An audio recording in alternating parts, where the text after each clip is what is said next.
সদ্য সাবেক প্রধানমন্ত্রী শেখ হাসিনার বিরুদ্ধে আরও ৩টি হত্যা মামলা হয়েছে। মামলাগুলো হয়েছে মিরপুর, রামপুরা ও সূত্রাপুর থানায়। ঢাকার চিফ মেট্রোপলিটন ম্যাজিস্ট্রেট সিএমএম আদালত মামলা ৩টির অভিযোগ এজাহার হিসেবে রেকর্ড করার জন্য সংশ্লিষ্ট থানার ভারপ্রাপ্ত কর্মকর্তাদের নির্দেশ দিয়েছেন। এ নিয়ে ৫ আগস্টের পর শেখ হাসিনার বিরুদ্ধে ৩২টি মামলা হলো। এর মধ্যে ২৯টি হত্যার অভিযোগে, একটি গণহত্যা, একটি অপহরণ ও ৪টি গুলি করার অভিযোগে মামলা।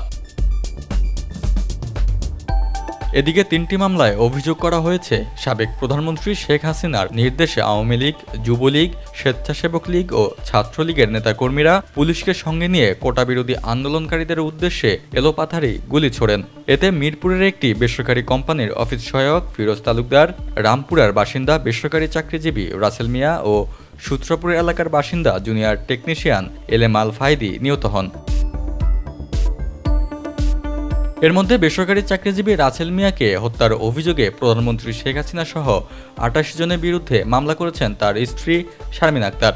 তিনি মামলায় উল্লেখ করেন, গত ১৯ জুলাই বেলা ২টার দিকে রামপুরা গোলচত্বরে পুলিশ, র্যাব ও বিজিবির ছোড়া গুলি রাসেল মিয়ার বুকে লাগে। পরে তিনি মুগদা মেডিকেল কলেজ হাসপাতালে চিকিৎসাধীন অবস্থায় মারা যান। রাকিব হাওলাদার, প্রবাস বার্তা, ঢাকা।